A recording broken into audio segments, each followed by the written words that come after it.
Thanks for having me here. Thanks to Natasha. It's a real privilege for me to be here and to participate alongside a number of, all esteemed academics. I was going to start by saying today that I was going to offer a novel perspective on normative power Europe, because I do so from a realist standpoint.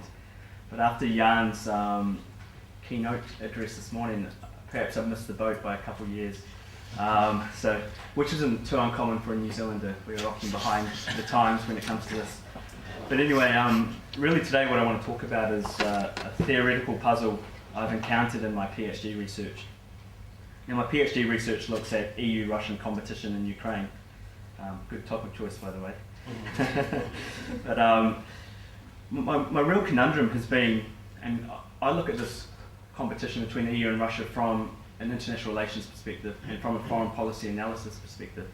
So I do so under a singular framework. But the real challenge for me has been trying to incorporate this idea of norms, or the way the EU uses norms, into my analysis. And today, that's really what I want to try and talk about, is how I'm trying to overcome this from a realist standpoint.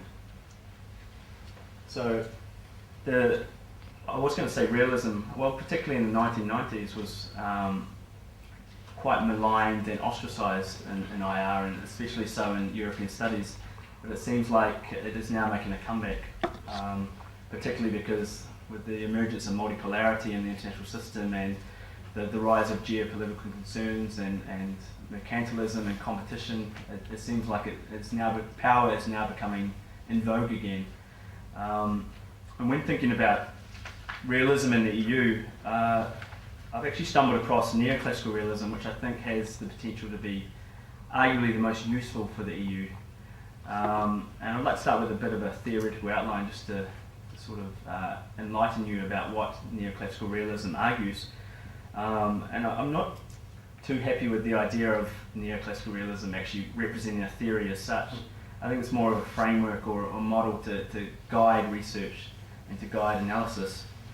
But anyway, it makes this basic argument that a foreign policy decision is founded firstly in the international system, or specifically a state's power position in the international system. My argument here is that the EU, like a state, is also susceptible to the international system, to the distribution of power in the international system. There have been a number of convincing works by Rosato and Seth Jones recently, which have for me, convincingly argued that previously large shifts in the international system have had large repercussions for EU foreign policy. And here my argument is that perhaps if we can say that multipolarity is emerging in the international system, we will likely see another shift in EU foreign policy.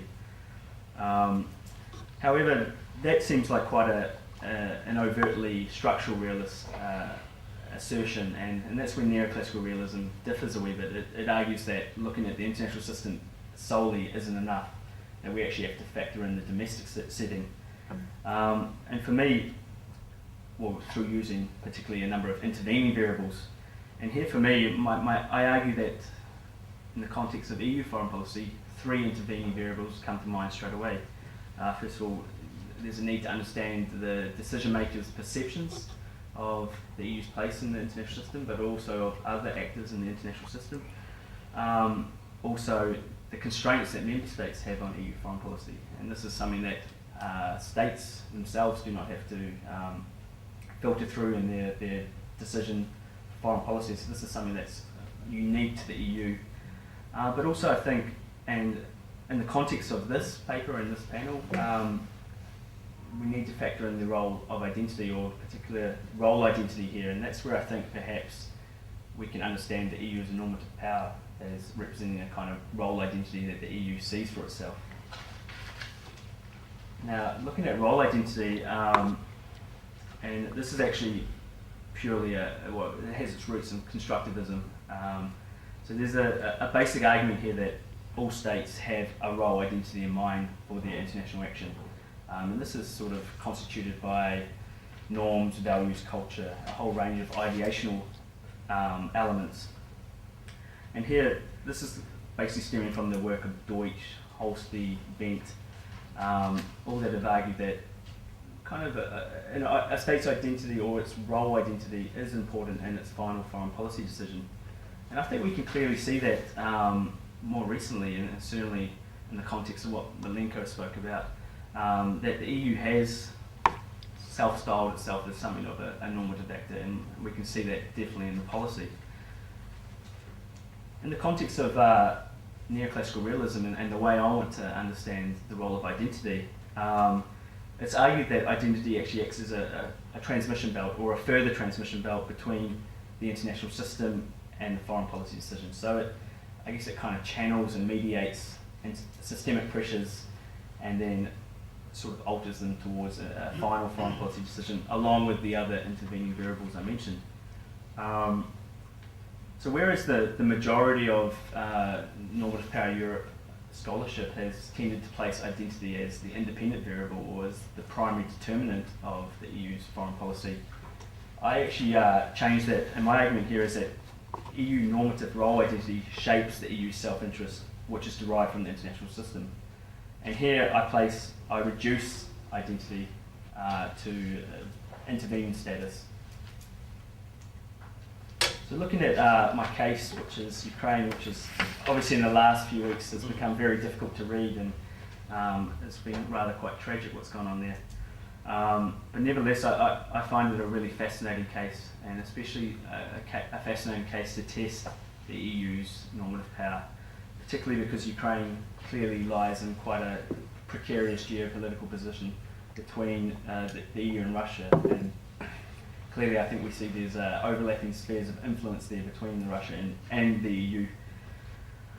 So, looking at the policy, or the most recent policy adopted by the EU towards Ukraine, democracy is really ostensibly a key facet of that. And here I'm talking about the association agreement negotiations, which are a part of the EU's Eastern Partnership Program. And there's actually a real clear focus on formal democracy, so talking about democracy from the perspective of rules, institutions and procedures. And for me, I think rule of law, and certainly in the context of Ukraine, rule of law has become perhaps the most important part. Well, particularly after 2010 when the EU said Ukraine had free and fair elections, which raises some interesting questions in the last few days. Anyway, looking at the most important documents related to Ukraine, the 2011 Association Agenda, which replaced the initial ENP bilateral action plan. One of the main titles is normative demands was that Ukraine needs institutions guaranteeing democracy and rule of law. More recently, there was the Foreign Affairs Council conclusions in 2012, and the big issue there was the issue of selective justice and preventing its recurrence. So clearly there's, on paper at least, there is a intention for the EU to promote norms. However, when you look at the policy more deeply, you find that democratic demands in the context of Ukraine are closely linked to economic incentives or economic policy. There, the DCFTA, the Deep and Comprehensive Free Trade Agreement, is in part used as an incentive for Ukraine to undertake these normative demands. So there's still the use of conditionality, which was popularised during the recent enlargement of the EU. However, this raises an important point, and Thomas Diaz has already been mentioned quite a lot, and I'm a big fan of his work, and he comes to this point where it is quite challenging sometimes to separate norms and interests when looking at EU policy. And certainly in this case, I think conceivably both are norms, both economic policy and normative or democratic policy, but both are also arguably interests as well. And perhaps it stems from what perspective you want to take, or what ontological perspective you would like to take. Therefore, as a dirty realist, I think I'd like to take a focus, or I like to focus more on interests first. So I'd like to just quickly go through a bit of primary fieldwork I did in Brussels, Kiev and Moscow recently. I've only recently sort of collated the data, so this is all very initial sort of reaction.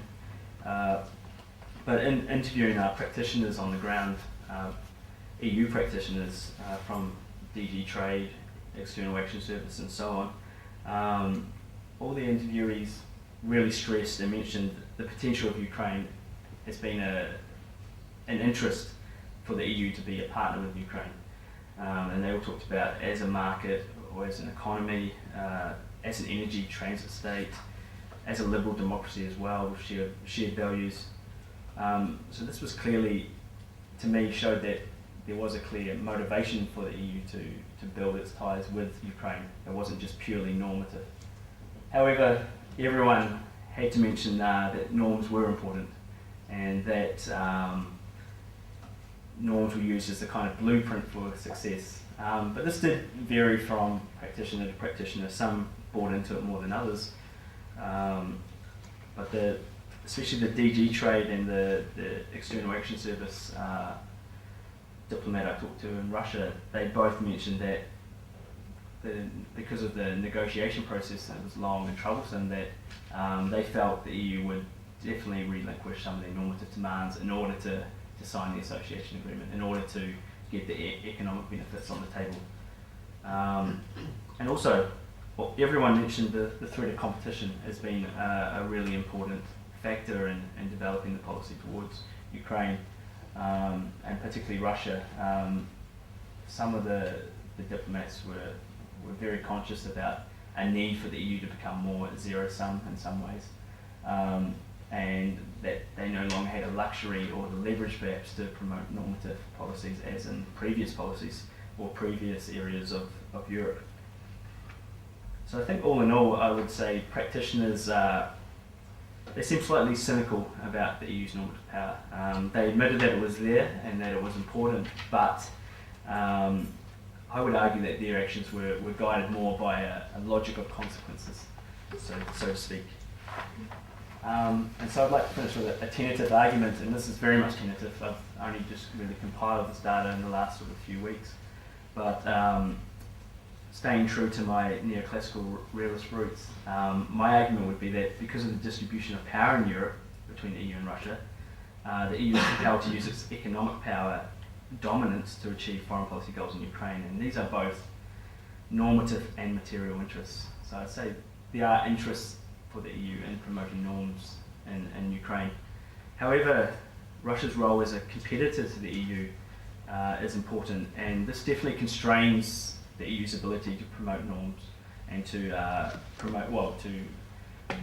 take this normative pathway that they talk about. Therefore, my last statement would be that the EU's normative role identity is clearly observable, particularly in the policy, but an argument can be made that it's not an end in itself. It is rather quite malleable and susceptible to external pressures. Thank you.